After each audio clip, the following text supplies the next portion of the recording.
ইন্নাল হামদুলিল্লাহ নাহমাদুহু ওয়া নাস্তাইনুহু ওয়া নাস্তাগফিরুহু ওয়া নাউযু বিল্লাহি মিন শুরুরি আনফুসিনা ওয়া মিন সাইয়্যাতি আমালিনা মান ইয়াহদিল্লাহু ফালা মুদিল্লা লাহু ওয়া মান ইউদ্লিল ফালা হাদিয়া লাহু ওয়া আশহাদু আল লা ইলাহা ইল্লাল্লাহু ওয়াহদাহু লা শারীকা লাহু ওয়া আশহাদু আন্না মুহাম্মাদান আবদুহু ওয়া রাসূলুহু আম্মা বা'দ ফা ইন্না খায়রাল হাদিসি কিতাবুল্লাহ ওয়া খায়রাল হাদি হাদি মুহাম্মাদিন সাল্লাল্লাহু আলাইহি ওয়াসাল্লাম ওয়া শাররাল উমুরি মুহদাসাতুহা ওয়া কুল্লু মুহদাসাতিন বিদআহ ওয়া কুল্লু বিদআতিন দালালাহ ওয়া কুল্লু দালালাতিন ফিন-নার। আসসালামু আলাইকুম ওয়া রাহমাতুল্লাহি ওয়া বারাকাতুহু। আমরা একটা বই ধরে পড়তেছি, সবাই জানেন, the authority and the importance of the সুন্নাহ, বাংলায় সুন্নাহর কর্তৃত্ব মর্যাদা অথবা সুন্নাহর কর্তৃত্ব গুরুত্ব বলতে পারি আমরা। যদিও বইটার নাম সুন্নাহর কর্তৃত্ব মর্যাদা, কিন্তু আমাদের হালাকার নাম আমরা দিছি সুন্নাহর কর্তৃত্ব ও গুরুত্ব। দলিল হিসাবে সুন্নাহর গ্রহণযোগ্যতা, দলিল অথরিটি বা সুন্নায় কিছু একটা পাওয়া গেলে, সুন্নাহ যদি আদেশ করে আমাদের তাহলে সেটার গুরুত্বটা কতটুকু, সুন্নাহ যদি নিষেধ করে আমাদের সেটার গুরুত্ব কতটুকু, এই সব মিলায় হচ্ছে সুন্নাহর কর্তৃত্ব এবং মর্যাদা বা কর্তৃত্ব গুরুত্ব, দুটাই বলতে পারি আমরা। যাই হোক, এবং দলিল মানে কথাটা দলিল হিসেবে কেন বলছি আমরা, এটা বইয়ের অনেক সময় বইয়ের নাম থাকে না একটা, যেমন আমার একটা বই আছে বিবাহ নারীবাদ, বাংলাদেশের, তার আগের কথাটা হচ্ছে বাংলাদেশের মুসলিম সমাজে, কিন্তু বইটার নাম বড় করেছে বিবাহ নারীবাদ। তো এরকম একটা এক্সটেনশন যদি বলেন তাহলে ওইটা হচ্ছে আর কি দলিল হিসাবে সুন্নাহর গ্রহণযোগ্যতা, অর্থাৎ সুন্নাহ দিয়ে যখন দলিল দেওয়া হয় তখন আমরা সেটাকে কতটুকু সিরিয়াসলি নিব বা কতটুকু শিরোধার্য আমাদের জন্য সেটা। তা আমরা যেখান থেকে শেষ করছিলাম গতদিন, আপনাদের মনে থাকলে আমরা কি পড়তেছিলাম গতদিন, বা মানে রিসেন্টলি কি পড়তেছি আমরা পড়তেছি আল্লাহ কর্তৃক সুন্নাহর সংরক্ষণ। এটা হচ্ছে চ্যাপ্টারের নাম, আমাদের এই চ্যাপ্টারের নাম হচ্ছে আল্লাহ কর্তৃক সুন্নাহর সংরক্ষণ। সেটার ভিতরে আমরা কতগুলো জিনিস, মানে এইটার আন্ডারে আর কি কতগুলো জিনিস আসছে যে সাহাবীরা বুঝছিলেন যে এটা তাদের জন্য কত ইম্পর্টেন্ট। সেটা মাধ্যমে আমরা আগেই বলছি যে আল্লাহ তো কিছু সংরক্ষণ করেন আসবাব বা সাবাব, যেটাকে আমরা বলি কার্যকারণের মাধ্যমে, মানে আসমান থেকে তো কোনো লাগাই দেন নাই, মানুষকে দিয়েই। যেমন কোরআন যেভাবে আমাদের কাছে পাঠাইছেন, যদিও জিবরাইল আলাইহিস সালাম মুহাম্মদ সাল্লাল্লাহু আলাইহি ওয়াসাল্লাম পর্যন্ত নিয়ে আসছেন, কিন্তু আমাদের কাছে নিয়ে আসছেন কে? মুহাম্মদ সাল্লাল্লাহু আলাইহি ওয়াসাল্লাম। সেটার কথা বলতেছি আর কি, যে মানুষের মাধ্যমটা আল্লাহ ব্যবহার করছেন সব রকমের ব্যাপারে, সব বিষয়ে। আপনি বদর যুদ্ধে বা যে সমস্ত যুদ্ধে মুসলিমরা যুদ্ধ করছেন এবং ওয়ার্ল্ড হিস্ট্রি চেঞ্জ হয়েছে, চাইলে তো আল্লাহ সব কাফেরদেরকে মাইরে ফেলতে পারতেন, সেটা করার নাই। কারণ সেটা করলে ইমানের জিনিসগুলা, এটার পেছনের উইজডমটা কি, যে ইমানের ব্যাপারগুলা হবে যেগুলা দেখা যায় না এবং যেগুলা সরাসরি প্রমাণ করা যায় না, তবে ইমানের প্রশ্ন আসতেছে। নাহলে তো সবাই সবকে, মানে আপনি যেটা চোখে দেখবেন ওটা সিইং ইজ বিলিভিং, তাহলে সবকিছু সবাই বিশ্বাস করতো, এটা আর কি বোঝার ব্যাপার আছে। যাই হোক, তো এখানে 4-5টা ক্যাটাগরিতে আমরা পড়তেছি যে, তারপরে হচ্ছে শুরুর দিকের বছরগুলোতে হাদিস ও সেগুলো বর্ণনাকারদের বিচার বিশ্লেষণের কাজ শুরু হয়, এটা আমরা একটু করে টাচ করে গেছি। নবীর হাদিস লিখে রাখার একটা প্রথা প্রচলিত ছিল, আমরা এই পর্যায়টাতে আসি এখন। এবং আজকে যদি আল্লাহ তৌফিক দেন তাহলে এটা শেষ করে 4 নম্বর পয়েন্টটাতে যাবো, যে ইসনাদের ব্যাপারটা। আর 5 নম্বরটা হচ্ছে হাদিস খুঁজতে গিয়ে যেভাবে ট্রাভেল করছেন সাহাবীরা বা তাদের পরবর্তী জেনারেশন গুলা, সেই জিনিসটা। এই সবকটা আসবে কিসের, কি বুঝতে আমরা এই করতেছি, যে আল্লাহ কিভাবে সুন্নাহকে সংরক্ষণ করছেন, অথবা সুন্নাহ কিভাবে সংরক্ষিত হয়েছে, কিভাবে আমাদের পর্যন্ত আসছে। আমাদের অনেকেরই ধারণা নাই, এবং ধারণা নাই দেখেই আমরা ইজি প্রে, যেটাকে বলি, সহজেই আমরা শিকার বনে যাই সেই সমস্ত লোকদের, যারা আমাদেরকে পথচ্যুত করতে চায়, বিচ্যুত করতে চায়, কাফের বানাইতে চায়, মুশরিক বানাইতে চায়, অথবা অ্যাগনোস্টিক বানাইতে চায়, অথবা সন্দেহবাদী বানাইতে চায়। তাদের মুসলিম নামধারী আছে তাদের ভিতরে সবাই যে ওরিয়েন্টালিস্ট বা কাফের তা না, মুসলিম নামধারীও আছে। তো সেই সমস্ত এসে আমরা ইজি প্রে হয়ে যাব যদি আমাদের সামান্যতম জ্ঞান না থাকে। আমি আপনাদেরকে বলছি যে আপনাদের মনে থাকবে না সব, we don't expect that also, সবাই কিছু মনে থাকবে, এটা সম্ভবই না। আমার মনে হয় পসিবলি আমাদের স্কলারদেরও সবাই এসব মনে সবসময় থাকবে না, কিন্তু ব্যাক অফ ইউর মাইন্ড থাকবে যে এই জিনিসগুলো কোথাও আছে। আপনি তার শিকার হয়ে যাবেন না, মানে সে আপনাকে ধরাশায়ী করবে না। আপনার ব্যাক অফ ইউর মাইন্ড থাকবে যে হ্যাঁ, এই জিনিসগুলো তো আছে, আমি চাইলেই খুঁজে বাইর করতে পারবো, and if you try you could really get it আর কি, এরকম একটা অবস্থা দাঁড়াবে। তো সেটার জন্য আমরা এই হালাকাগুলা করতেছি, যাতে আমাদের নিজেদেরও ইমানটা বাড়ে, এবং যখন কেউ আমাদেরকে বা আমাদের ছেলে মেয়েদেরকে অথবা আমাদের নিকটাত্মীয় কাউকে পথচ্যুত করতে যাবে বা বিচ্যুত করতে যাবে, তখন যেন আমরা জানি কোথায় খুঁজতে হবে।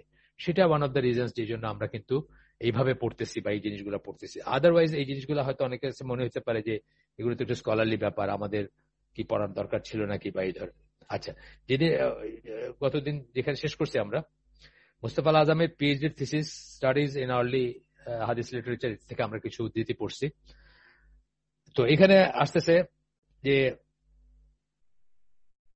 একটা কথা আপনাদের মনে আসতে পারে যে সবাই যদি এভাবে অনেক হাদিস, যেরকম উনি যেভাবে বলছেন আর কি, যে মানে সংখ্যা নির্ণয় করা, মানে কত সহিফা, কত পুস্তক পুস্তিকা ছিল হাদিস লিখে রাখার, এটা যদি আমরা মানে দ্বিতীয় শতাব্দীতে যাই, প্রথম শতাব্দী শেষ করে প্রথম শতাব্দীতে ধরেন উনি বলছেন যে শত শত পুস্তিকা ব্যবহৃত হচ্ছিল এরকম, দ্বিতীয় শতাব্দীতে গেলে বলছেন যে সংখ্যা নির্ণয় করা কঠিন হয়ে যাবে, মিনিং অনেক ছিল। তাই যদি হয়ে থাকে তাহলে এখন আমরা পাই না কেন, বা এখন পাওয়াটা দুষ্কর কেন, বা সেগুলো এই পর্যন্ত আসে নাই কেন?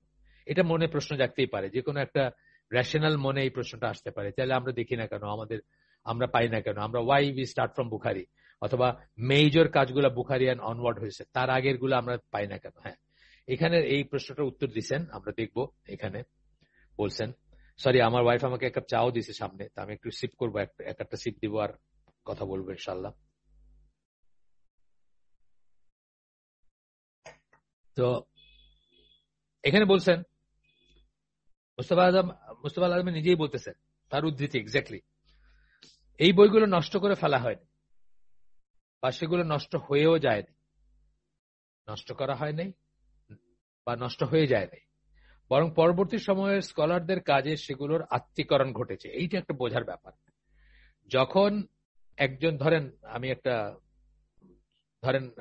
আল আকিদাত তাহাবিয়া বলতেছি, আল আকিদাত তাহাবিয়া যে ছোট্ট বইটা বলি, 105টা পয়েন্টে ইমাম তাহাবি কোডিফাই করে গেছেন ইমানের বিষয়গুলো, আকিদার বিষয়গুলো, পয়েন্টস গুলা, এইটা উপর শত শত সরা আছে, সরা মানে ব্যাখ্যা আছে। আজকে হয়তো আমি জানি না আছে কিনা সেটা প্রিজার্ভ, মানে ওই অরিজিনাল ওনার কাছ থেকে আসা এইটা ওইভাবে প্রিজার্ভ করা, মানে আমি বলতে আর্কিওলজির ব্যাপার না হইলেও ধরেন, আর্কিওলজি ঠিক না, মানে এটা তো আসলে হইতে পারতো প্রিজার্ভ, তার হাতের লেখা বা তার এটাও প্রিজার্ভ হতে পারতো, কিন্তু সেটার আর প্রয়োজন পড়ে নাই কেন? যে এত শত মানুষের কাজে এবং লিটারেচারে সেটার পয়েন্টগুলো উল্লেখিত হয়েছে, ব্যবহৃত হয়েছে, যে আজকে অরিজিনালটা থাক বা না থাক এটা ইমেটেরিয়াল, বা থাকার কোনো জরুরত নাই, প্রয়োজন নাই। মুস্তাফা আল আজম এই কথাটা বলতেছেন যে আত্মীকরণ ঘটছে অন্য কাজে। আমরা দেখব একটা পার্টিকুলার কাজ নিয়ে উনি কথা বলবেন, সেই পার্টিকুলার কাজটা আমরা দেখবো ইনশাল্লাহ আজকে, এবং সেটার থেকে ইনশাল্লাহ আমরা জানবো সেটা। তো বলতেছেন যে যখন এনসাইক্লোপিডিয়া শ্রেণীর কিতাবসমূহ সংকলিত হয়েছে, যেই সমস্ত বিশাল এইগুলা যারা সবাইকে বলতে গেলে অ্যাকোমোডেট করার চেষ্টা করছে, তাদের জ্ঞানে যাদের কথা, যাদের হাদিস, যাদের বর্ণনা ছিল, তখন স্কলাররা প্রথম যুগের পুস্তক বা পুস্তিকাগুলো সংরক্ষণের প্রয়োজনীয়তা বোধ করেননি। এটা খুব ইম্পর্টেন্ট একটা পয়েন্ট, আসলে তো তাই, তখন আর ওইগুলা করার দরকার নেই, আর তাই ধীরে ধীরে সেগুলো হারিয়ে গেছে। কেউ কেউ অনেক বছর ধরেন, আমরা এখানে দেখবো যে 1600, ইংরেজিতে আমরা যেটাকে 1600 শতাব্দী বলি, সেই পর্যন্ত, যেটা নবম শতাব্দী আপনার হিজরি নবম শতাব্দী, সেই পর্যন্ত পাণ্ডুলিপিগুলা একজন থেকে একজন এইভাবে চলছে, অরিজিনাল গুলাও ছিল। তারপরে আস্তে আস্তে সেগুলা ডিসকন্টিনিউ হয়েছে, বিকজ ততদিনে ওই ম্যামথ টাস্ক গুলা, ইমাম মুসলিম, ইমাম বুখারি, আবু দাউদ, বা এই ধরনের ব্যাপারগুলা, বা মুসনাদ ইবনে হাম্বল, আহমদ বিন হাম্বল, বা আপনার ইমাম মালিকের মুয়াত্তা, এগুলা সব ততদিনে সংকলিত বা ততদিনে মানুষের কাছে চলে আসছে। সেই জন্য সেগুলা আর ওই পুস্তিকাগুলা ওগুলা আত্মীকরণ হয়েছে, ওগুলার ভিতরে ধারণ করা হয়েছে। সুতরাং অরিজিনাল গুলা রাখার আর প্রয়োজন বা যৌক্তিকতা দুইটার কোনোটাই ছিল না। কিন্তু অনেকদিন পর্যন্ত, এবার সংকলন হওয়ারও অনেকদিন পর পর্যন্ত কোন স্কলাররা বা কোন স্টুডেন্ট অফ নলেজ যারা, তারা সেগুলাকে ইনটেক্ট রেখে generation to generation hand over করে গেছেন। এবং সেইভাবে আমরা দেখবো যে বার্লিন পাণ্ডুলিপি বলে একটা পাণ্ডুলিপি আছে, যেটা এখনো আপনি চাইলে দেখতে পারেন। সেটা ইংরেজি যেটাকে আমরা 1600 ঘর বলি, মানে অর্থাৎ 17th সেঞ্চুরি যেটাকে বলি, বা 16 শতাব্দী হইতে পারে। এক্স্যাক্টলি আমার তো ডেটটা জানা নেই, দুইটা হয়তো একটা ওভারল্যাপিং থাকতে পারে। সেই সময়কার সেটা আপনি চাইলে এখনো দেখতে পারেন। তারপরে আস্তে আস্তে কি মানে বই পুস্তক, কাগজ আবিষ্কার হয়েছে, বই পুস্তক হয়েছে, প্রিন্টিং হয়েছে, এটা হয়েছে। তারপরে ওইগুলা ওইভাবে রাখার প্রয়োজনীয়তাটা সরে গেছে, আদার দেন মানে চলে গেছে। আদার দেন মিউজিয়ামের বস্তু হিসাবে যদি থাকতো তাহলে থাকতে পারতো। এই হচ্ছে ব্যাপারটা। তো আমরা এখানে একটা ডিটেলস পড়বো, যে একটু একটু ডিটেলস পড়বো, যে একটা একটা কাজের কথা বলবেন এখানে, যেটা মুস্তাফা আল আজমি হাইলাইট করছেন, বা আমরাও সেটা সম্বন্ধে একটু জ্ঞান অর্জন করবো। এখানে একটু ধৈর্য ধরে শুনবেন, কারণ একটু স্কলারলি জিনিস এগুলা। হয়তো কারো মনে হতে পারে আমাদের জানে কি লাভ হবে, না জানে কোনো ওই ধরনের লাভ হয়তো নাই। আপনি যদি স্টুডেন্ট অফ নলেজ না হন, বা আপনি যদি কাউকে পড়াশোনা না করান, বা বই না লেখেন, বা কোনো ডিবেট বা ওই ধরনের জিনিসে না যান, হয়তো অতটা লাভ নাই। কিন্তু যেটা বললাম, যে আপনার একটা ডিফেন্স মেকানিজম তৈরি হবে আপনার আপনার গিলুতে, আপনার আপনার মস্তিষ্কে, যেটা আপনাকে বলবে যে না, এই লোকটা যে বলতেছে এ তো ডিমিন করতে চাইতেছে ইসলামকে, এর কথা ঠিক না, এর কথা আমি পাত্তা দিব না, তার চেয়ে আমি আমার আমার মানে অথেন্টিক সোর্সে খুঁজবো যে এটার আনসার কি। সেভাবে আপনি খুঁজতে যাবেন বা খুঁজতে পারবেন, বা আপনার মনের ভিতর সেই কনফিডেন্সটা থাকবে যে না, এটার উত্তর আছে। যেমন এই মুহূর্তে যে প্রশ্নটা আমরা উনি বললেন, সেটা দিয়ে কিন্তু আপনার মনে কেউ সন্দেহ জাগাইতে পারে। তাই যদি হয় তাহলে এগুলো নাই কেন? এত যদি হাজার হাজার পুস্তিকা থেকে থাকে, তো এগুলো আমাদের কাছে আসে নাই কেন? এটার আনসার যদি আপনি আজকে যেভাবে পড়বো আমরা, এটা যদি না জানতেন, আপনার কাছে মনে হবে সত্যি তো, যদি থেকে থাকে নবীর সময় থেকে যদি লেখা শুরু হয়ে থাকে, তাহলে আমাদের কাছে তো 10টা 5টা আসলেই পারতো। আসলো না কেন? বা অনেক কটা আসতে পারতো। আসেন, একটা পার্টিকুলার কাজ হচ্ছে হামাম ইবন মুনাব্বি। এই নামটা মনে রাখার দরকার নেই। হামাম ইবন মুনাব্বি একজন তাবেঈ। তিনি, তার একটা সহিফা, সহিফা কথাটা আমরা আগে বলছি, আগের দিন বলছি। নুসখা একটা কথা বলছি, সহিফা একটা কথা বলছি গতদিন, আপনাদের মনে আছে নিশ্চয়ই। তার একটা সহিফা লিখিত, এটা হচ্ছে আসলে হাদিসের এক লিখিত সংগ্রহ, যা সাহাবী আবু হুরায়রার ছাত্র হামামের কাছে লিখে রাখার জন্য, আবু হুরায়রাকে সাহাবী, তার ছাত্রকে যার নাম পড়লাম হামাম ইবনে মুনাব্বি, তার কাছে লিখে রাখার জন্য বর্ণনা করেছিলেন। মানে এবং আবু কি বলে আবু হুরায়রা রাদিয়াল্লাহু আনহু এই পার্টিকুলার উদ্দেশ্যে, লিখে রাখার উদ্দেশ্যেই বর্ণনা করছিলেন তার ছাত্রের কাছে। আবু হুরায়রা রাদিয়াল্লাহু আনহু 58 হিজরিতে মারা যান। তার মানে বুঝতে হবে যে হামাম যেহেতু সংগ্রহ করছেন, তার মানে তার মৃত্যুর পূর্বে সংগ্রহ করছেন। এখানে একটা জিনিস কি বুঝতেছি, যে সাহাবীদের সময়ে লিখিত স্ক্রিপ্টার ছিল, হাদিসের স্ক্রিপ্ট ছিল, সহিফা ছিল, বই ছিল, পুস্তিকা ছিল। কন্ট্রারি টু হোয়াট দ্য কাফির অথবা ওরিয়েন্টালিস্ট অথবা modernist they want to make us believe, যেটার বিপরীতে বলতেছে, তখনই ছিল। এরপরে সহিফা কিভাবে হস্তান্তরিত হয়েছিল তা জানতে চাইলে দেখা যায়, আমরা দেখব এগুলো সবই কিন্তু আচ্ছা, প্রথম অংশটা তো মুস্তাফা আল আজমির ইসের থেকে, যেটা আমরা প্রথম যে উদ্ধৃতিটা পড়লাম, যে ওই যে আত্মীকরণ করছে যে উদ্ধৃতিটা পড়লাম। আর এখনকার এই পার্টিকুলার যেটা পড়বো, এটা হচ্ছে হামিদুল্লাহ বলে একজন, সাইফা হামাম ইবন মুনাব্বির। ওইটা মানে ওনার লেখাটার নাম, কাজটার নামই হচ্ছে হামাম ইবন মুনাব্বির সাইফা। এটা নিয়ে গবেষণা কাজটা, এটা দিয়ে লেখা থেকে। আচ্ছা, হামাম মারা যান 101 হিজরিতে। 101 হিজরিতে হামাম যখন মারা যান, তখনও কিন্তু সাহাবীদের কেউ কেউ বেঁচে ছিলেন। এটা হচ্ছে ইন্টারেস্টিং কথা। শেষ সাহাবী যিনি মারা যান, তার নাম হচ্ছেন আমির, এমনিতে বলতে পারেন, আর পুরা নাম আবু আত্তুফাইল আমির ইবন ওয়াসিল্লা। 110 হিজরিতে মারা যান। এনার নাম অবশ্য আপনাদের জানার কথা না, বা সবাই জানেন না, কিন্তু না জানারই কথা আমাদের। কিন্তু আপনারা সবাই জানবেন যার কথা, বা জানতে পারবেন যার কথা, জানার কথা আপনাদের। উনি হচ্ছেন আনাস রাদিয়াল্লাহু আনহু মারা যান 93 হিজরিতে। আর হামাম মারা গেছেন কবে? হামাম মারা গেছেন 101 হিজরিতে। তো উনি হামাম একটা বড় ওভারল্যাপ আছে সাহাবীদের সাথে, তাই না? অনেক বড় একটা ওভারল্যাপ। এবং দেখা যাচ্ছে যে এমনও সাহাবী আছেন 103 হিজরিতে মারা যান আরেকজন সাহাবীর কথা আমরা জানি। তো আমরা দেখতেছি যে সাহাবীদের সাথে একটা বড় ওভারল্যাপ আছে কার? হামামের। মানে একই সময় শেয়ার করছেন তারা। এটা ইম্পর্টেন্ট একটা ব্যাপার। উনি তার ছাত্র মামার বলে একজন, মামার নামটা আপনাদের এটা মনে রাখার দরকার নেই, কিন্তু এখানে একটা ঘুরে ফিরে আসবে। হামামের ছাত্র মামার, মামারের ছাত্র আবার দেখবো তার নাম হামাম। মানে হামামের ছাত্র মামার পরে আসবে আর কি। আর তারপরে আসবে, সরি, তারপরে যিনি আসবে উনি হচ্ছেন হামামের ছেলে, তার ছাত্র হচ্ছেন হামামের ছেলে। এগুলো জানার দরকার নেই আপনাদের, আপনি জাস্ট মনে রাখবেন যে ব্যাপারগুলো এই ধরনের, মানে এই ব্যাপারগুলো আর কি, যে এরকম ব্যাপার ছিল এখানে। তো হামিদুল্লাহ বই থেকে বলতেছেন যে 101 হিজরিতে মারা যান তার ছাত্র মামার মারা যান হচ্ছে 113তে। তার মানে 12 বছর বেঁচে ছিলেন তার উস্তাদের মৃত্যুর পরে। হামাম তার সহিফাটা তার ছাত্র মামারের কাছে দিয়ে গেছিলেন, তাকে পড়ে শোনাইছিলেন। হ্যাঁ, এবং উনি 113 হিজরিতে মারা যান, তার ছাত্র। এই প্রসঙ্গে হামিদুল্লাহ লেখেন, হামিদুল্লাহ বই থেকে একটা উদ্ধৃতি আসতেছে, নিশ্চয়ই অনেকে সহিফা থেকে শিক্ষা লাভ করে থাকবেন।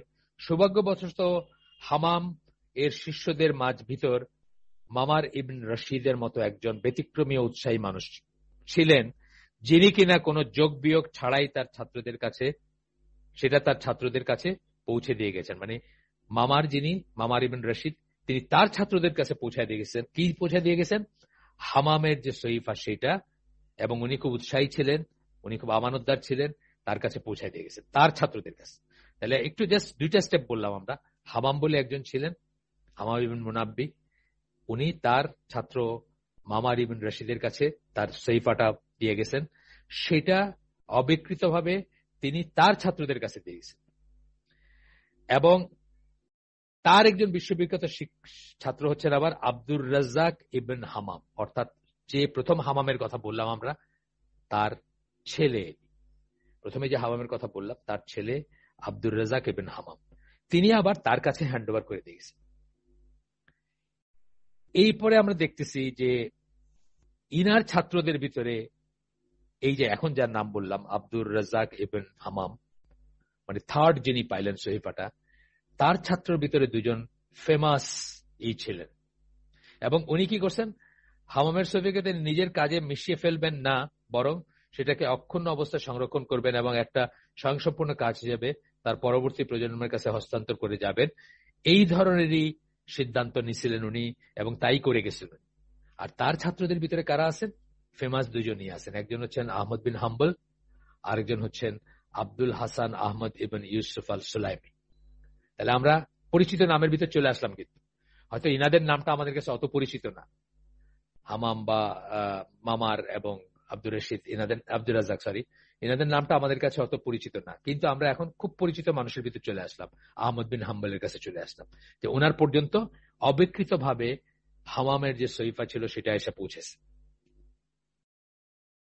এখন কতগুলো হিসাব বলবো আমরা, এগুলো আপনাদের মনে রাখার দরকার নাই, জাস্ট আপনাদের মানে ইমানটা যেন বৃদ্ধি পায়, আপনাদের যেন ভালো লাগে, একটা হাদিস সম্বন্ধে যে একটা ভালো লাগা থাকে ভিতরে, হাদিস যে অথেন্টিক বা হাদিস যে ভাইসা আসে নাই বানের পানিতে, এইটার জন্য আপনাদের এটা দরকার, আর কিছু না, শোনাটা দরকার।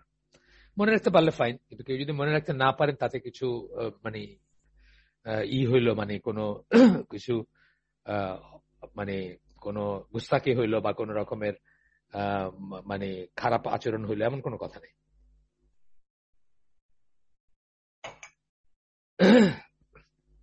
মাফ করবেন, আমার চা শেষ।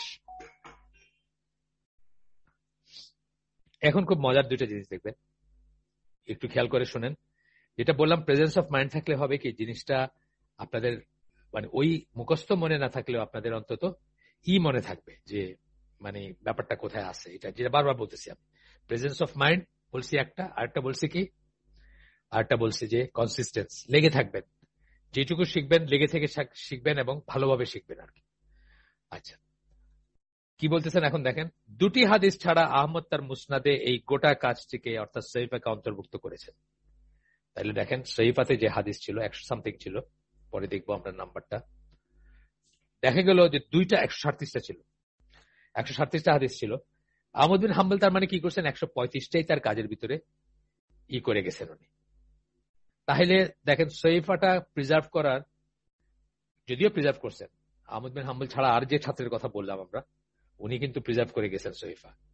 কিন্তু আহমদ বিন হাম্বল যখন এটাকে আত্মীকরণ করলেন নিজের কাজের ভিতরে, বলেই করছেন যে অমুকের বর্ণনা থেকে এটা এইভাবে আসছে, সেই ক্ষেত্রে কি হলো যে এটাকে আর প্রিজার্ভ করার ইম্পর্টেন্সটা কমে গেল। সুলাইমি অন্য ছাত্র যিনি, মানে জাস্ট থার্ড ইসের, মানে হামামের ছেলে যিনি ছিলেন আব্দুর রাজাক ইবনে হামাম, তার ছাত্র হলেন আহমদ বিন হাম্বল এবং সুলাইমি। সুলাইমি যিনি ছিলেন উনি আবার এই কাজটা করেন নাই, উনি এটাকে অক্ষত রাখছেন। সুলাইমি এই সংগ্রহকে একটি স্বয়ংসম্পূর্ণ কাজ হিসেবে হস্তান্তর করা জারি রেখেছিলেন, উনি জারি রাখছেন। তারপরে তার ছাত্র এইভাবে করা হয়েছে। নবম শতাব্দী পর্যন্ত এভাবেই তা পর্যায়ক্রমে প্রজন্ম থেকে প্রজন্ম পর্যন্ত হস্তান্তরিত হয়ে আসতেছিল। নবম শতাব্দী, যেটা হিজরি নবম শতাব্দী, ইংরেজিতে যেটা ধরেন রাফলি 16th সেঞ্চুরি হবে, সেই পর্যন্ত এটা এভাবে আসছিল। যখন বার্লিন পাণ্ডুলিপি লিখিত হয়েছিল, যখন বার্লিন পাণ্ডুলিপি, এটা বার্লিন মিউজিয়াম আছে দেখে বার্লিন পাণ্ডুলিপির নাম এটা যখন লিখিত হয়েছিল, অর্থাৎ এইটা যখন কপি করা হয়েছে, তখন তো কপি করতেন তাদের তো আর ফটোস্টেট মেশিন ছিল না বা প্রেসও ছিল না হয়তো। আহমদ বিন হাম্বলের আপনি জানেন তো ওনার প্রফেশনই ছিল দুইটা, একটা হলো যে উনি কখনো ইনস্ট্যান্ট ক্যাশের জন্য খুব অভাব হলে কুলির কাজ করতেন, মানুষের বোঝা বহন করতেন। আর 2 নাম্বার ছিল উনি মানুষের কপি করে দিতেন, ওই যে স্ক্রিপ্ট কপি করে দিতেন, কারণ তখন তো আর ওই ফটোকপি ছিল না বা সাইক্লোস্টাইল ছিল না বা কম্পিউটার ছিল না বা প্রেস ছিল না। মানে যেখানে সেখানে মানে প্রেস ছিল না, থাকলেও হয়তো কোনো রাষ্ট্রীয় ইসে হয়তো ওই যে ছাপ্পা মেরে মেরে অক্ষর করে সেইরকম হয়তো কিছু ছিল, মেশিন তো ছিল না। তো যাই হোক, যা কিনা ওই কাজের 4টি পাণ্ডুলিপির একটি, ওই কাজটা 4টা পাণ্ডুলিপি ছিল, 4টা কপি ছিল, তার একটি বার্লিন পাণ্ডুলিপি যেটার কথা আমরা বলতেছি, যা কিনা ওই কাজের 4টি পাণ্ডুলিপির একটি, যা এখনো বর্তমান, অর্থাৎ আপনারা চাইলে চেষ্টা করলে এখনো দেখতে পাবেন। এই জিনিসগুলো কি জানতেন না দেখে যখন কেউ বলে বুখারী তো 200 বছর পরে, ইমাম বুখারী 200 বছর পরে, গতদিন আমরা কি পড়ছি 180 বছর পরে ওনার জন্ম, রাসূল সাল্লাল্লাহু আলাইহি ওয়াসাল্লামের মৃত্যুর, তো উনি তো 200 বছর পরে বা আরো পরে সংকলন করছে। ততদিন কি ছিল হাদিসের অবস্থা, ততদিন কে হাদিস রাখছে, কোথায় ছিল, লেখছে নাকি লেখা ছিল না, মুখে মুখে গেছে, মুখে মুখে গেলেই তো মানুষ মানে ব্যাপার বিকৃত হইতে পারে, এন্ড সো অন, কত ফেলাসিয়াস কথাবার্তা আছে কোরআন যেটা ক্যাপিটালাইজ করতে চায় আর কি। এরপরে বলতেছেন, যেহেতু আহমদের মুসনাদের হাদিসগুলো হাদিসের বর্ণনাকারী সাহাবী বিন্যাস অনুযায়ী, মানে হাদিসে তো অনেকভাবে কেউ কেউ ফিকের ইস্যু হিসাবে করেন, যেমন কিতাবুল জিহাদ, কিতাবুল আরেকটা কিছু বললেন, মানে মানে ফিকের বিষয়গুলো যেখানে আছে সেই অনুযায়ী বিন্যাস করেন। আর কেউ কেউ বিন্যাস করছেন কি হিসাবে, বর্ণনাকারী সাহাবীর হিসাবে, তার আন্ডারে তার কথা যত কোটায় আসছে সব কোটায় আসবে এখানে আর কি, এরকম করে তারা সাজান। যেহেতু আহমদের মুসনাদের হাদিসগুলো হাদিসের বর্ণনাকারী সাহাবী বিন্যাস অনুযায়ী লিপিবদ্ধ, সেহেতু এই সংগ্রহের ভিতর হামামের কাছ থেকে পাওয়া আবু হুরায়রা রাদিয়াল্লাহু আনহু কর্তৃক বর্ণিত হাদিসগুলো খুব সহজেই খুঁজে পাওয়া যায়, আমরা খুব ইজিলি পাবো। কেন আবু হুরায়রা রাদিয়াল্লাহু আনহু হেডিং এ যেগুলো থাকবে তার ভিতরে এই হাদিসগুলো খুব ইজিলি পাওয়া যাবে। আর ফিকের ব্যাপারে, মানে কোন বিষয়ে ধরেন তাহারার ব্যাপারে অথবা জিহাদের ব্যাপারে অথবা বেচাকেনির ব্যাপারে, সেই সব যদি খুঁজতে যাই তাহলে একটু কমপ্লিকেটেড হয়ে যাবে। এটা অনেক ইজিয়ার। আমরা এখন যে জিনিসটা গবেষণা করতেছি বা চিন্তা করতেছি সেটার জন্য এই পদ্ধতিটা ইজিয়ার। আমরা যেভাবে এখন পড়লাম, যেটা আহমদ বিন হাম্বল যেভাবে ক্লাসিফাই করছেন বা বিন্যাস করছেন বা সাজাইছেন সেটা খুব ইজিয়ার। আচ্ছা, এরপরে বলতেছেন ফিকের বিষয়বস্তু ভিত্তিক হাদিস বিন্যাস যেগুলো আছে সেখানেও পাওয়া যাবে, অনেকখানি পাবেন এগুলো। সহিহ বুখারী এবং সহিহ মুসলিমের পর্যবেক্ষণ করলেও নিম্নলিখিত তথ্যগুলো পাওয়া যায়, ওইগুলা গবেষণা করলে পাবেন। এখন অনেক সোজা, এখন যেহেতু কম্পিউটারে আপনি সার্চ দিতে পারেন, বা আপনি করতে পারেন, মানে একটা কিওয়ার্ড দিয়ে আপনি সার্চ দিলেন বা কিছু। এখন তো কোরআনের আয়াত বলেন, বলেন, সবই সার্চ করা, খোঁজা, একটা শব্দ দিয়ে খুঁজতে পারেন, অনেকভাবেই খোঁজা যায় আর কি। কিন্তু তখনকার দিনে তো ইট ওয়াজ ডিফিকাল্ট। আপনাকে প্রত্যেকটা বই খুঁটে খুঁটে দেখতে হবে, পড়তে হবে, তারপরে আপনি জানতে পারতেন। ইভেন 200 বছর আগেও তাই, বা 100 বছর আগেও তাই ছিল। তো এখন যদি আপনি বুখারী মুসলিম খোঁজ করে দেখেন, তাহলে দেখবেন 137টা হাদিস আমরা আগেই বললাম। হামামের শরীফাতে একটা কেস স্টাডি আর কি। এটা মুস্তাফা আল আজমি একটা কেস দেখাইছে যে কত কত মিথ্যাচার করছে কাফেররা, মুশরিকরা, তাদের মুসলমান চররা, তাদের মডার্নিস্ট মুসলমানরা, তাদের অনুসারী এবং তাদের অনুসারী কোরআনীয়রা। তো এখানে হামামের শরীফের 137টি হাদিসের ভিতরে 29টি এমন হাদিস রয়েছে যে বুখারী এবং মুসলিম দুইটাতেই আছে। 29টা হাদিস দুইটাতেই কমন। 22টা হচ্ছে যেগুলো শুধু বুখারীতে আছে, 48টা হচ্ছে যেগুলো শুধু মুসলিমে আছে 137টার ভিতরে। এইভাবে দেখবেন যে 137টার ভিতরে 99টি হাদিস হয় বুখারী নয় মুসলিমে আছে। এখানে সংখ্যাটা একটু কমে আসছে, কারণ তাদের বিচারে তারা যে ক্রাইটেরিয়াতে সহি বিচার করছে সেখানে হয়তো কিছু বাদ পড়ছে, পড়তেই পারে। সহি বিচারের ক্রাইটেরিয়া যে সব আলেমের একই পন্থা, একই পদ্ধতি বা একই জিনিসে এগ্রি করছেন সবাই, তা না। আমরা তো আগে গতদিন এই পড়াশোনার ভিতরে আমরা একদিন শুনলাম যে যেটাকে হাফিজ ইবনুল কাইয়িম বা ইবনে হাজার আল আসকালানী তারা বলছেন যে যেটা সহি বা সহি জ্ঞান করছেন, বা এই ওনার নাম কি ইবনে কাসির, সেটাকে নাসিরউদ্দিন আলবানী বলছেন এবং মাশহুর হাসান সালমান বলছেন যে না, এটা সহি না, এই ক্রাইটেরিয়া এটা সহি না। এটা হইতে পারে সেরকম একটা আর ওনারা তো অত্যন্ত, বিশেষ করে ইমাম বুখারী তো অত্যন্ত কেয়ারফুল ছিলেন তার মানে সহি সিলেকশনে। হয়তো ওনার কাছে সামান্য একটু ইনফরমেশন কম ছিল বা কিছু, উনি বাদ দিচ্ছেন, সেটা হইতেই পারে। তো আমরা দেখতেছি 137টার ভিতর 99টাই হয় বুখারী নয় মুসলিমের ভিতর পাবেন আপনি। এরপরে হামিদুল্লাহ বলেন, হামিদুল্লাহর বই থেকে আমরা পড়তেছি বা উদ্ধৃতি আসতেছে বারবার। বইটার নাম হচ্ছে সহিফা হামাম ইবন মুনাব্বি। হামাম ইবন মুনাব্বির সহিফা নিয়ে তার বইটা লেখা বা কাজটা। এটা 79 পৃষ্ঠা থেকে এখনকার উদ্ধৃতিটা পড়বো, একটা উদ্ধৃতি আসবে এখন। ইমাম মুসলিমের ব্যাপারে বলতে গেলে বলতে হয় তিনি এই হাদিসগুলোকে সাধারণভাবে এইভাবে বর্ণনা করেন। কিভাবে বর্ণনা করছেন উনি, এটা স্টাইলটা বলে দিচ্ছেন আর কি। হামাম ইবন মুনাব্বির উদ্ধৃতিতে মামার আমাদের কাছে হাদিসগুলো এইভাবে বর্ণনা করেছেন। এই হাদিসগুলো আল্লাহ রাসূল সাল্লাল্লাহু আলাইহি সাল্লামের কাছ থেকে আমাদের কাছে বর্ণনা করেছেন আবু হুরায়রা রাদিয়াল্লাহু আনহু, এবং তিনি বেশ কিছু হাদিস বর্ণনা করেছেন, যার একটি হচ্ছে বলতেছেন আল্লাহ রাসূল বলেন, তারপরে টেক্সটটা আসবে বা নসটা আসবে বা ইটা আসবে, আপনার হাদিসের কলটা আসবে এখানে একটা। এরপরে বলতেছেন, আপনাদের আশা করি বিরক্ত হচ্ছেন না একটু একটু স্কলারলি জিনিসগুলা, তারপরেও আমি বলতেছি যে একবার শুনলেন মন দিয়ে আপনার মনটা একটা দৃঢ়চিত্ত একটা আসবে হাদিস সম্বন্ধে আপনার ভিতরে অ্যাবসলিউটলি কোনো ডাউট থাকবে না, এবং আপনার দিন সম্বন্ধে আর কোনো ওই ধরনের ডাউট থাকবে না যে ডাউটটা আপনাকে ওরা আপনার ভিতরে ইন্ডিউস করতে চায় বা ইনসাইট করতে চায়, যেটা ওইটা থাকবে না ইনশাআল্লাহ। এবং বলতেছেন যে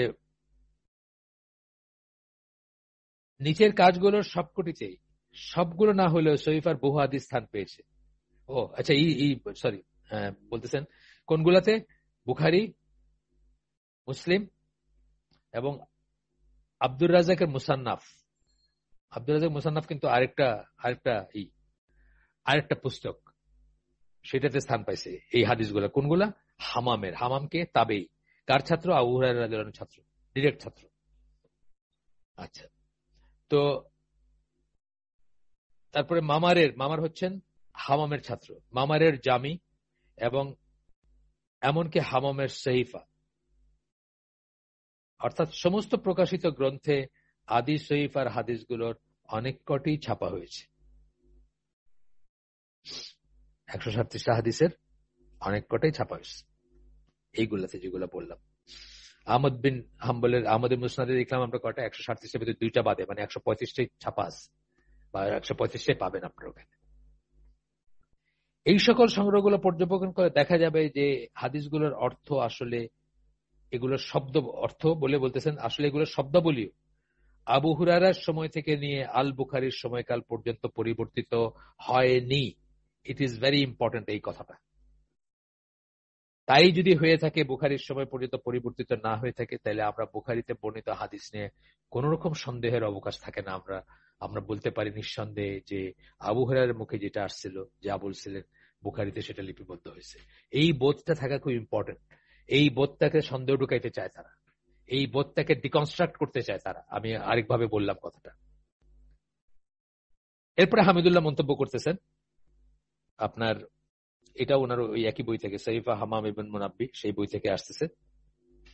ধরা যাক আল বুখারী উপরোক্ত ইসনাদ, সেই ইসনাদটা কি? আবু হুরায়রা থেকে হামাম, হামাম থেকে মামার, মামার থেকে আব্দুর রাজ্জাক, আব্দুর রাজ্জাক থেকে, আব্দুর রাজ্জাক কে আবার হামামের ছেলে, কিন্তু আব্দুর রাজ্জাক থেকে আহমদ বিন হাম্বল, এই ইসনাদের কথা বলতেছে। সূত্রটা আমি পড়ে গেলাম। সাধারণত হাদিস বিশারদরা সূত্র পড়বেন উল্টা দিক থেকে, মানে তার থেকে শুরু করবেন করে পিছনে যাবেন। তো বুখারীর ইসনাদ যদি ওইভাবে বলতে যান, তাহলে কি আহমদ বিন হাম্বল, আব্দুর রাজ্জাক, মামার, হামাম, আবু হুরায়রা, এইভাবে যাবে এবং রাসূল সাল্লাল্লাহু আলাইহি ওয়াসাল্লাম তারপরে সহকারে একটা হাদিস বর্ণনা করলেন। কে? বুখারী বর্ণনা করলেন। যতক্ষণ পর্যন্ত পূর্ববর্তী বর্ণনাকারীদের এই যোগসূত্র বা ইসনাদ পাওয়া না যেত, ইসনাদ যদি আমরা না পাইতাম, ততক্ষণ পর্যন্ত একজন সংশয়বাদীর এই সন্দেহ পোষণ করার ও প্রকাশ করার অধিকার থাকতো যে আল বুখারী সম্ভবত সত্য বলেননি। হইতে পারে হাদিস যারা জাল করছে তারা তো ওইখানে গিয়ে আটকায় যায়। কার থেকে পাইছো বললেই 2-3টা প্রশ্নের পরে আটকায় যায়, যে আর বলতে পারে না, আর বলতে পারে না, বা আর ই করতে পারে না, বা ওইখানে একটা ডাউটফুল ক্যারেক্টার চলে আসে। আচ্ছা, কেউ সন্দেহ করলো, ধরে স্কেপটিক কেউ, তার কাছে সনদ জানা নাই, সে বললো যে এটা এটা বুখারী হয়তো ঠিক বলেন নাই, বা এটা বুখারী হয়তো মানে সত্য বলেন নাই। বলতে পারে, কেউ বলে, তো মানুষ বলে না, আমাদের নবী সাল্লাল্লাহু আলাইহি সাল্লামকে নিয়েই নজবিল্লাহ মিথ্যারি বলে মানুষ, বাংলাদেশি মানুষ বলে, বাংলাদেশি কাফেররা বলে। বরং হয় সূত্র অথবা বক্তব্য অথবা দুটোই বানিয়ে নিয়েছেন।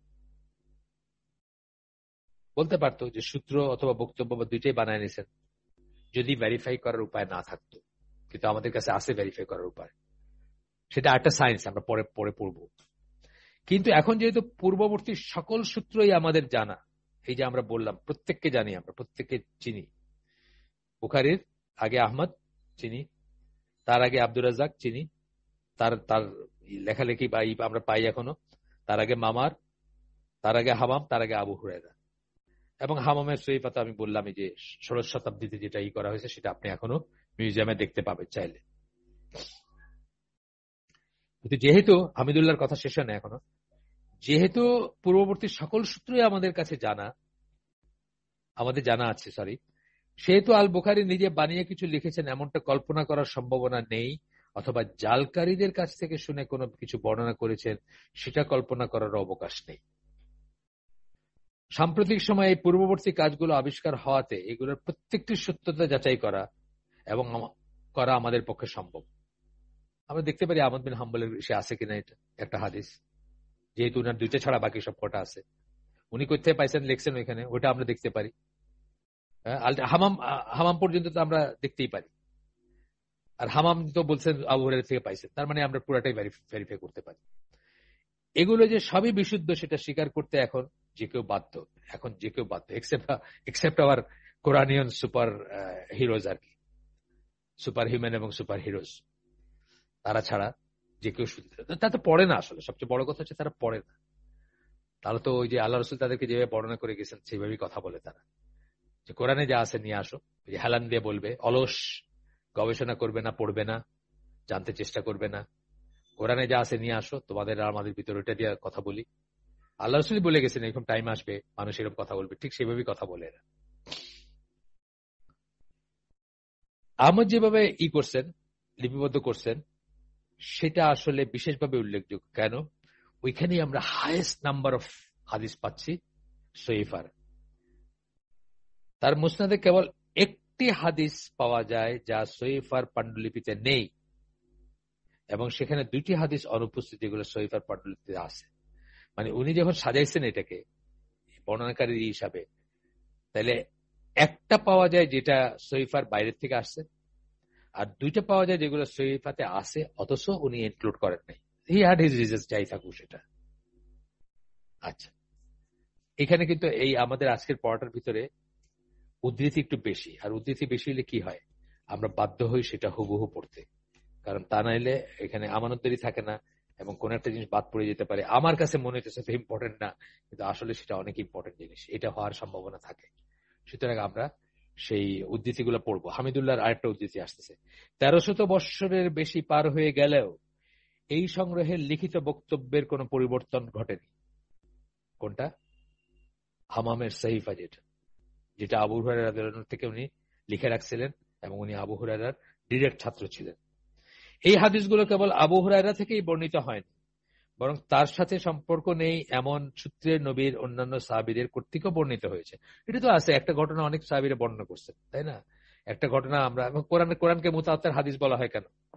কারণ অনেক সাহাবীর সূত্রে আসছে কোরআনের এই আয়াতটা এই দিন নাজিল হইলো, অনেক সাহাবী বলছেন একসাথে যে এই এই আয়াতটা এই দিন নাজিল হয়েছে, এই দিন নাজিল হয়েছে, বা এই আয়াতটা ওইখানে, বা এই আয়াতটা ওইরকম হয়েছে, বা আমরা বসেছিলাম সেই অবস্থায় আসছে, মানে এই এই ব্যাপার আর কি।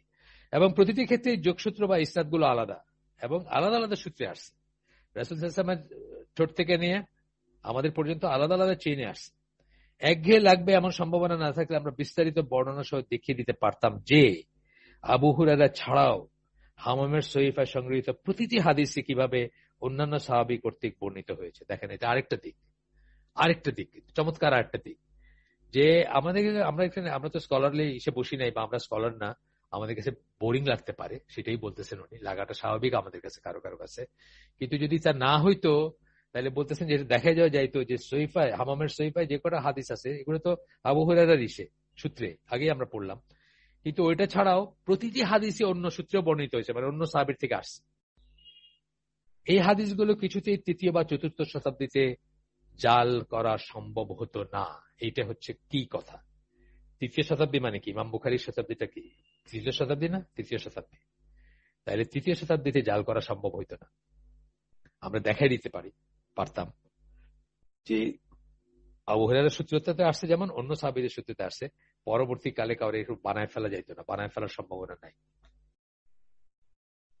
এইটা ছিল আমাদের এই হাদিস আল্লাহ কিভাবে সংরক্ষণ করছেন, আল্লাহ কর্তৃক সংগৃহীত, আলহামদুলিল্লাহ। তার একটাই যে লিখে রাখার প্রথাটা যে ছিল, সেটা নিয়ে যা কথা বলার ছিল আমরা শুনলাম। এখন আমরা তার পরেরটাতে যাব, প্রথম বছরগুলোর ইসনাদ। ইট ইজ ভেরি ইম্পর্টেন্ট যে প্রথম বৎসরগুলোতে, প্রথম শতাব্দী স্পেশালি, যে ইসনাদের ব্যাপার ছিল, ইসনাদের প্রথা ছিল, মানুষ ইসনাদকে ভ্যালু করত অথবা ইসনাদ জিজ্ঞেস করতে শুরু করছে প্রথম শতাব্দীতে। আমরা যে 200 বছর পরে গিয়ে বলি যে ইমাম বুখারী আইসা তারপরে ইসনাদ এস্টাবলিশ করছে, তাহলে কি দাঁড়াবে? এটা একেবারে ভিত্তিহীন একটা বা গুরুত্বহীন একটা জিনিস হয়ে যাবে। 200 বছর পরে আইসা আপনি আগের কিছু জানেন না, 300 বছর পরে আইসা আপনি বলতেছেন এটার ইসনাদ এরকম এরকম, তাহলে এটা মিনিংলেস হয়ে যেত। ইসনাদটা প্রথম প্রজন্ম অর্থাৎ সাহাবীদের ভিতর থেকেই প্রচলিত থাকতে হবে যদি এট অল এটার কোনো গুরুত্ব দিতে চাই আমরা। সুতরাং সেখান থেকেই আপনার আপনার হবে, মানে সেখান থেকেই শুরু হইতে হবে। আমরা বলছি যে হাদিস, আচ্ছা ওই লেখাটা আমি দিতে ভুলে যাই বারবার, ওটা যে বলছিলাম যে বিদেশি সূত্রের একটা লেখা আছে যে হিস্টোরিক্যাল মেথোডোলজি, আমি দেখি আগে বোধহয় দিছিলাম আপনাদের কাউকে আগে, এখানে তারানা রহমানের ইসে হয়তো আমি দিছিলাম আগে। অনেক সময় তো অনেকে প্রশ্ন করেন, সেগুলোর উত্তরগুলো তো আমি ওনাকে দিই, ওনার ইসে দিয়ে উনি ছড়াই দেন। সম্ভবত দিছিলাম আমার যতদূর মনে পড়ে, না হলে আমি আবার দিব ইনশাল্লাহ। তো হাদিস সংরক্ষণের ব্যাপারে মুসলিম জাতি আরেকটি অদ্বিতীয় কৌশল উদ্ভাবন করেছিল, যেটা ছিল ইসনাদ পদ্ধতি।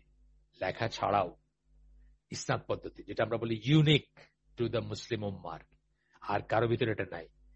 এবং নাই দেখে তাদের দুরবস্থাটা আমরা দেখি যে তারা তাদের নবীর কোন সুন্নাহ জানে না এবং দিনটাকেও হারায় ফেলছে তারা। আজকে খ্রিস্টানরা নিজেরাই জানে না তারা কি বিশ্বাস করবে আর করবে না, এবং তাদের সেক্ট গুলাও জানে না যে তারা কি বিশ্বাস করবে আর কি বিশ্বাস করবে না, বিকজ তাদের নবীর কোন সুন্নাহ নাই। আচ্ছা, ইসনাদ পদ্ধতি হচ্ছে, ইসনাদ পদ্ধতি কি? ইসনাদ সনদ থেকে আসছে, সনদ মানে সূত্র। ইসনাদ পদ্ধতি সনদের এই যে সূত্র রাখার যে ব্যাপারটা, এটাকে আমরা ইসনাদ বলি। ইসনাদ পদ্ধতি, এই পদ্ধতিকে আমরা ইসনাদ বলি। ইসনাদ পদ্ধতি হচ্ছে এমন একটি পদ্ধতি যেখানে কেউ তার তথ্যের উৎসসমূহ উল্লেখ করে, সে যখনই হোক, ধরেন রাসূল সাল্লাল্লাহু আলাইহি ওয়াসাল্লাম মরে যাওয়ার পরে একজন সাহাবী কি বলতেছেন, আমি আল্লাহ রাসূলের কাছে শুনছি, তাই না? অথবা একজন সাহাবী বলতেছেন যে আমি অমুক সাহাবীর কাছে শুনছি যে উনি আল্লাহ রাসূলের কাছে শুনছেন। তারা রিয়েলাইজ করতেন না যে দিস ইজ হোয়াট ইজ ইসনাদ, বা এটাকে ইসনাদ বলা হবে, বা এটাই সায়েন্স অফ ইসনাদ। হয়তো তাদের রিয়েলাইজ করতেন না, বিকজ তাদের ভিতরে আর রাসূলের ভিতরে কেউ নাই, বা একজন থাকলে, বড় যে থাকলে একজন। কিন্তু যত দিন গেল আমরা রিয়েলাইজ করলাম যে এইটাই হচ্ছে ইসনাদ পদ্ধতি এবং এটা কত ইম্পর্টেন্ট, সেটা আমরা রিয়েলাইজ করলাম। আল্লাহ কর্তৃক সংরক্ষণের আন্ডারে পড়তেছি আমরা। আব্দুল্লাহ বিন মোবারক অনেক বড় একজন স্কলার ছিলেন, হাদিসের স্কলার ছিলেন। ওনার সম্বন্ধে আমরা পড়বো আজকে। আজকে যে একজন স্কলার সম্বন্ধে আমরা পড়ি না, ওইখানে ওনার সম্বন্ধে আমরা পড়বো যে উনি আপনার ওনার কবে জন্ম, কোথায় জন্ম, এটা। তবে প্রথম যুগের একজন স্কলার, উনি তুর্কমেনিস্তানে জন্ম ছিল ওনার, এবং মৃত্যু ইরাকে। আব্দুল্লাহ ইবনে মুবারক আপনার অনেকের নাম শুনবেন, অনেকের মুখেই শুনবেন এই নাম। বড় একজন স্কলার ছিলেন, হাদিসের স্কলার। উনি বলেন ইসনাদ হচ্ছে দ্বীনের অংশ। ইসনাদ দ্বীনের এক অংশ। ইসনাদ পদ্ধতি না থাকলে যে কেউ তার যা খুশি তাই বলতে পারত। যদি এই পদ্ধতিটা না থাকতো, আপনি যে কোনো কিছু, যেটা আনফরচুনেটলি হয়ে গেছে আমাদের দেশের দাওয়াতি গোষ্ঠী, যেগুলা কিতাবে আছে মুরব্বীরা বলছেন বলে একটা কিছু বলে দিল আপনার। আব্দুল্লাহ ইবনে মুবারকের জন্ম 118 হিজরিতে, 118 হিজরিতে, অর্থাৎ রাসূল সাল্লাল্লাহু আলাইহি ওয়াসাল্লামের মৃত্যুর 108 বছর পরে ওনার জন্ম।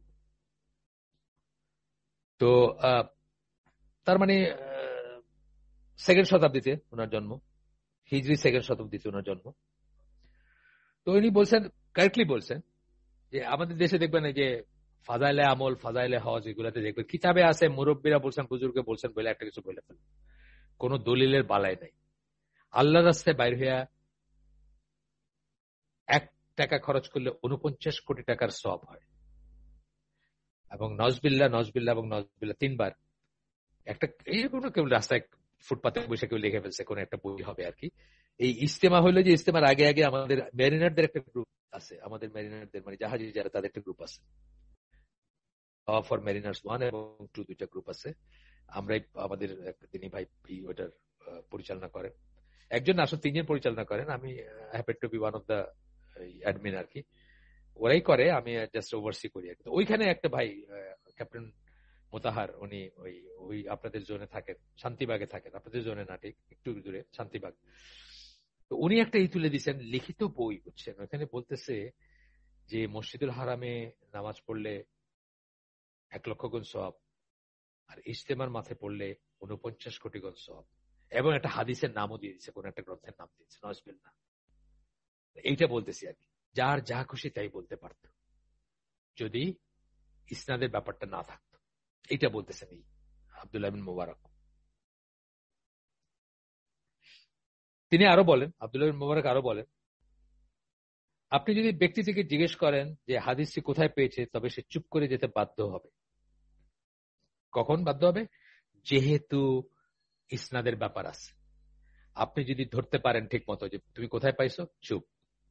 কিতাবে আছে বলতে পারেন, কিতাবে আছে তো আর কোনো দলিল না, কিতাবে আছে বলা তো কোনো দলিল না, মুরব্বীরা বলছেন এটাও কোনো দলিল না। আপনি যদি জিজ্ঞেস করেন যে কোথায় পাইছো, যদি সে না জানে, তাকে সে চুপ করে যেতে বাধ্য হবে এবং তার কথা গ্রহণযোগ্য থাকবে না বা গ্রহণযোগ্য হবে না। প্রথম যুগের হাদিস স্কলারগণ কোন জানা ইসনাদ না থাকলে একটি হাদিসকে গ্রাহ্যই করতেন না। প্রথম যুগের হাদিস স্কলারগণ, হাদিসের স্কলার যারা ছিলেন, স্কলার কেন পার্টিকুলারলি স্কলার বলতেছি, আপনি লেমেনের কাছে একটা গপ্প মেরে দিতে পারেন যে ইস্তেমার মাঠে গিয়ে নামাজ পড়লে 49 কোটি সওয়াব, সে দৌড়াই যাইতেছে ওইখানে, এবং এমনকি ইহরাম পরে যাইতে দেখা গেছে ওইখানে। আমাকে একজন একদম নিজে দেখছে, নিজের চোখে বলছে যে ইহরাম পরে যাইতেছে ওইখানে ইস্তেমার মাঠে। কারণ তার ধারণা যে হজের পরেই যখন এটা, তাহলে এখানে ইহরাম পড়লে হয়তো কিছু সওয়াব হবে, নজবিল্লাহ। আপনি লেমেনকে, রাস্তার একটা মানুষ যে ওই আপনার রাস্তায় বৈশাখ জড়িবুটি বিক্রি করতেছে, তারে বুঝাই দিতে পারলেন যে 49 কোটি গুণ সওয়াব হবে যদি আল্লাহ রাস্তায় বাইরে 1 টাকা দান করো। তাহলে তো মিলিয়নের বিলিয়নের কারো কোনো দান করারই দরকার ছিল না, ওইটাই এনাফ ছিল। আর ওই ইস্তেমার মাঠে গিয়ে নামাজ পড়লেও আপনাদের ওইটা দিয়ে দিব না, আমি দেখি পারলে এখনো আছে কিনা ওই গ্রুপে, আমি আপনাদেরকে ধারণা রহমানের সেগুলো দেই না। আসলে এগুলোতে আসলে শুধুমাত্র ফিতনাই ছড়াবে, আর কিছু না। মানুষ তো বুঝবে না, মানুষ ভুল বুঝবে, এবং মানে দুই সাইডেই ভুল বুঝবে। যারা এটা প্রোপাগেট করছেন তারা খুব কষ্ট পাবেন, আমাদেরকে এইভাবে বললো, এক্সপোজ করলো। আর যারা এটা জানতেন না কোনোদিন, তারা ভালোই ছিলেন, একটা খারাপ জিনিস জানতেন না, তারা একটা খারাপ জিনিস জানতেন আর কি। কিন্তু তারপরেও যখন বললাম তখন এটা রেফারেন্স দিয়ে দিব, বইটার ছবি দিয়ে দিব পারলে আপনাদেরকে। তো বলতেছেন যে গ্রাহ্যই করতেন না। এখন আমরা স্কলারদের কথা বলতেছি, যে আজকেও যেমন আর কি, একটা লোক যদি এই কথাটা, ওই যে বললাম যে রাস্তায় বৈশা জড়িবুটি বিক্রি করতেছে বা ইউনানি ওষুধ বা কবিরাজি ওষুধ বিক্রি করতেছে, তারে আপনি বুঝাই ফেলতে পারবেন যে 25 কোটি গুণ সব হইতে পারে। কিন্তু আপনি তো ডক্টর সাইফুল্লাহকে বুঝাইতে পারবেন না, পারবেন না। তো ওই সময় ব্যাপার তাই, ওই সময় যারা হাদিস স্কলার তারা গ্রাহ্যই করতেন না যদি ইসনাদ না বলতে পারত। এটা ছিল তাদের ভিতর নর্ম আর কি।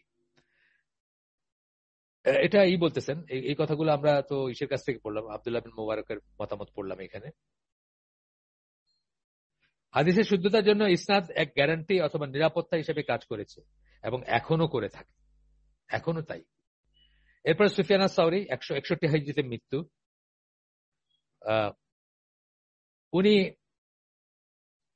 বলেন, আপনার সুফিয়ান আস-সাউরির নাম আগে আসছে না? আসছে আমাদের, আমরা লাইফও পড়ছি, ওই ছোট্ট করে পড়ি আমরা রোজ, সেখানে পড়ছি। অ্যাসেটিক ছিলেন। অনেক সুফিরা বলতে চায় যে ইনি তাদের মেন্টর আর কি, আসলে ব্যাপারটা তা না। উনি মোটেই সুফিজমের ইজমটাই কোনো পাত্তাই ছিল না ওই সময়, কোনো এক্সিস্টেন্সই ছিল না। এগুলো গপ্প। আমরা সুফিজমের উপর একটা পেপার দিছি না, ডক্টর সালেহ সালের, আপনাদের গ্রুপে দিছি, ওইটা পড়ে দেখবেন একটু কষ্ট করে, যদিও ইংরেজিতে, সুন্দর করে একটু মানে একটু সময় নিয়ে পড়লেই দেখবেন যে কত সুন্দর দলিল আছে ওইটাতে। আচ্ছা, তো উনি বলছেন, সুফিয়ানা সরি বলছেন যে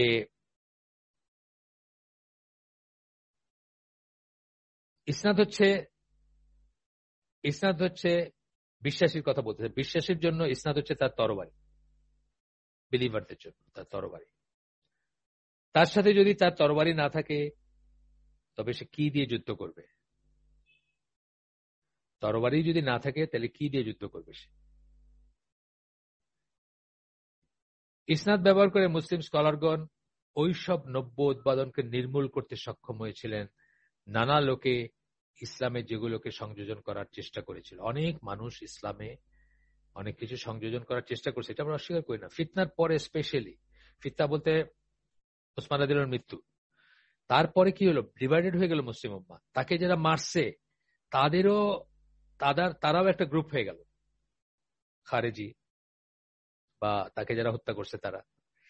এবং তারা তাদের পজিশনটা, তাদের চিন্তা ভাবনাকে জাস্টিফাই করার জন্য বহু মিথ্যা কথা প্রচলন করছে। এমনকি যে লোকটা আব্দুল্লাহ ইবনে সাবা যাকে বলা হয়, শিয়াদের ফোরফাদার যাকে বলা হয়, সেই লোকটা এমনকি এটাও বলছে যে আল্লাহ রাসূল সাল্লাল্লাহু আলাইহি ওয়াসাল্লামের সেকেন্ড কামিং হবে, ঈসা আলাইহিস সালাম যদি আসতে পারেন আরেকবার, তাহলে আমাদের নবী তো শ্রেষ্ঠ নবী, উনি আসতে পারবেন না কেন? এইটাও সে প্রপাগেট করার চেষ্টা করছে। এইরকম পলিটিক্যাল অথবা একটা পার্টিসান ইন্টারেস্টের জন্য ওই সময়, বিশেষ করে ফিতনার পর থেকে, অনেক মানুষ চেষ্টা করছে যে মিথ্যা কথা, গপ্প বা জাল হাদিস বা হাদিসের মতো শোনায়, অ্যাজ ইফ অথেন্টিক কিছু, এইভাবে অনেক কিছু প্রচলন করার চেষ্টা করছে। আমরা পড়বো, সেটা আসবে। কখন প্রথম, মানে জানা মতে কখন প্রথম একটা হাদিস জাল করার প্রস্তাব দেওয়া হয়েছিল একজন সাহাবীকে, সেটা এই বইতে আমরা পরবর্তীতে পড়বো ইনশাআল্লাহ। মুস্তাফা আল আজমি সেটা নিয়ে আসছেন, পরে আমরা দেখবো ইনশাআল্লাহ। তো ইবন সিরিন 110 হিজরিতে মৃত্যু, তাবেঈ। আনাস ইবন সিরিন তার ছেলে, তার ছেলে না, তার ভাই হবেন। ইবন সিরিন যখন মোহাম্মদ বিন সিরিন এবং আনাস ইবন সিরিন তার ভাই হবে, একজনই একই নাম কুনিয়া হিসাবে। আদ-দুহাক, উকাবা ইবন নাফি সকলেই এমনটা বলেছেন বলে জানা যায় যে তাদের মানে মোটামুটি ভাবে তাদের কথা যেটা সামারি যেটা, সেটা আমরা পড়বো। হাদিসের জ্ঞান হচ্ছে দিন, যেটা আমরা বলতে চাচ্ছি, আমাদের একটা প্রপোজিশন। আমরা বলছি না ইসলাম ইজ ইকুয়াল টু সুন্নাহ অথবা সুন্নাহ ইজ ইকুয়াল টু ইসলাম, তাহলে ইকুয়েশনে একটা পাশ জিরো হইলে কি হয়, অটোমেটিক্যালি অন্য পাশটা জিরো হয়ে যায়। এই জন্য আমরা বলছি নো সুন্নাহ নো দিন বলে আসতেছি। এই কথাটাই তারা বলতেছেন, হাদিসের জ্ঞান হচ্ছে দিন। সুতরাং খোঁজ করে দেখো তুমি কার কাছ থেকে তোমার দিন গ্রহণ করছো, কার কাছ থেকে নিচ্ছ দিনটা। সে কি নলেজেবল, তার কাছে কি ইসনাদ আছে, সে কি ট্রাস্টওয়ার্দি, সে কি আমানতদার, মানে ইত্যাদি ইত্যাদি সব প্রশ্নগুলো অটোমেটিক্যালি চলে আসবে এটার সাথে। এটা এটা যার বই থেকে উদ্ধৃত করছে একজন সুদানি স্কলার ওমর ইবন হাসান ওসমান আল, না সরি এটা না, সরি এটা সুদানি না, ওনার পরে আসবে। ওমর দেখে আমার হঠাৎ মনে হয়েছে জিয়া উমারি, ওনারও বক্তব্য আসবে, আজকেই আসবে যদি আমরা ততক্ষণ পড়তে পারি। জিয়া উমারি হচ্ছে নিষেধ সুদানিস, এনার কথা আমি জানি না ওনার বাড়ি কোথায়। জিয়া উমারি সুদানিস একজন স্কলার, বড় মাপের। যাই হোক, ইনি হচ্ছেন ফুলাতা এখনকার সময়কার কন্টেম্পোরারি স্কলার। তার পিএইচডি থিসিস থেকে কিন্তু এখানে তুলে তুলে দিচ্ছেন যেগুলো আমরা পড়তেছি, কয়েকবারই পড়ছি, ওনার রেফারেন্স আসছে আগে, আবারও পরে পড়বো। এটা হচ্ছে ওনার ইসের থেকে আল ওয়াদউ, গতদিন বলছিলাম ফিল হাদিস, মানে হাদিসে জাল বা মওদু যেটাকে আমরা বলি। ওয়াদউ কথাটা হচ্ছে মওদুর কথাটা যেখান থেকে আসছে, জাল করণ আর কি, বা জাল বলতে পারি আমরা, ফেব্রিকেশন আর কি, সোজা কথা। সেখান থেকে উদ্ধৃত এটা, এই পার্টিকুলার কথাটা। ইবন সিরিন, মোহাম্মদ ইবন সিরিন, আনাস ইবন সিরিন, আদ-দুহাক, ওকাবা ইবন নাফি সকলেই এই কথাটা বলছেন। সুন্নাহ যেহেতু ইসলামের এক অবিচ্ছেদ্য অংশ, তাই কারো কাছ থেকে হাদিস গ্রহণ করাটা কারো কাছ থেকে নিজের দিন গ্রহণ করার সমতুল্য। কারো কাছ থেকে হাদিস নেওয়াটা কারো কাছ থেকে দিন গ্রহণ করার সমতুল্য। সুতরাং কিতাবে আছে, অনেকেই মনে করেন যে ফাদালে আমল, ফাদালে হজে যা লেখা আছে এইগুলো বুঝি হাদিস, অনেকেই মনে করেন। আপনাকে বলছি, আমার এক সিনিয়র ভাই মারা গেছেন, আমার 1 বছর সিনিয়র, মেরিন একাডেমির ফৌজদার কেয়ার কলেজে ছিলেন, তবলিগ করতেন, আল্লাহ ওনাকে জান্নাত নসিব করুন, মাফ করে দিন ওনাকে। তো উনি, বললাম না, আমার মেয়ের বিয়ের সময় আসছিলেন ঢাকায়। তো তখন রিসেপশন দিয়েছিলাম আমরা একটা সিটারে। তো তখন ওনার সাথে আমাদের এক দিনী ভাই, চিটঙ্গের দিনী ভাই সে ছিল, সে তাকে আর কি মানে পথে আর কি একটু এই নসিয়া করার চেষ্টা করতেছে হাদিস নিয়ে। তখন সই হাদিস এটা সেটা বলছে, তো উনি বলছে হাদিস আবার সই আর জাল কি? হাদিস তো হাদিসই। এই জিনিসটা কিন্তু অনেকেরই মনে আছে, অনেকেই কিন্তু মনে করেন ব্যাপারটা এরকম, আসলে তো ব্যাপারটা তা না। হাদিসে সই এবং ইও আছে, কি বলে, সই এবং জালও আছে, আবার হাদিস নাও আছে। হাদিস বলে জানে মানুষে, হাদিস বলে প্র্যাকটিস করে আসতেছে, সেটা না হাদিস না তেমনও আছে। সুতরাং এগুলো শর্ট আউট করার ব্যাপার আছে। যাই হোক, এরপরে হামিদুল্লাহ একটা উদ্ধৃতি পড়বো আমরা। এই উদ্ধৃতিটা পরে হয়তো আমরা আজকে পড়তে পারবো না, বড় আছে এটা, তাহলে এটা আমরা আগামী দিনের জন্য রাখি। আমরা আরেকটা সাব হেডিং খুলছি, তো সুতরাং আমরা আগামী দিনের জন্য রেখে দিই। এটা হচ্ছে প্রথম বছরের ইসনাদ গুলো, এই সাব হেডিংটার নাম। তো এটা আমরা আগামী দিনের জন্য রেখে দিই ইনশাআল্লাহ। আজকে আমরা ওই যে আব্দুল্লাহ ইবনে মুবারকের কথা বললাম, ওনার এটা একটু পড়বো, ওনার লাইফটা এই শর্ট আমরা যেটা পড়ি আর কি, ছোট্ট করে পড়ি না আমরা, সেটা একটু পড়ি। আব্দুল্লাহ ইবনে মুবারকের পুরো নাম হচ্ছে আবু আব্দুর রহমান আব্দুল্লাহ ইবনে মুবারক ইবন আল মুবারক, তবে বলা হয় সাধারণত আব্দুল্লাহ ইবনে মুবারক, এইভাবেই আমরা তো পড়ে আসলাম, শুনলেন। ওনার জন্ম 118 হিজরিতে, মৃত্যু 181 হিজরিতে, তার মানে 2য় শতাব্দীর মানুষ। এবং উনি তাবেই হবেন না, উনি তাবেই হবেন, বিকজ আমরা কি পড়লাম যে 110 হিজরিতে 110 হিজরিতে শেষ সাহাবীর মৃত্যু ঘটে। তাইলে সেই অনুযায়ী কি উনি সাহাবীদের সাথে ওনার দেখা হয় নাই, তাই না? সাহাবীদের সাথে ওনার দেখা হয় নাই, তাহলে উনি তাবেই হবেন না, উনি তাবেই হবেন।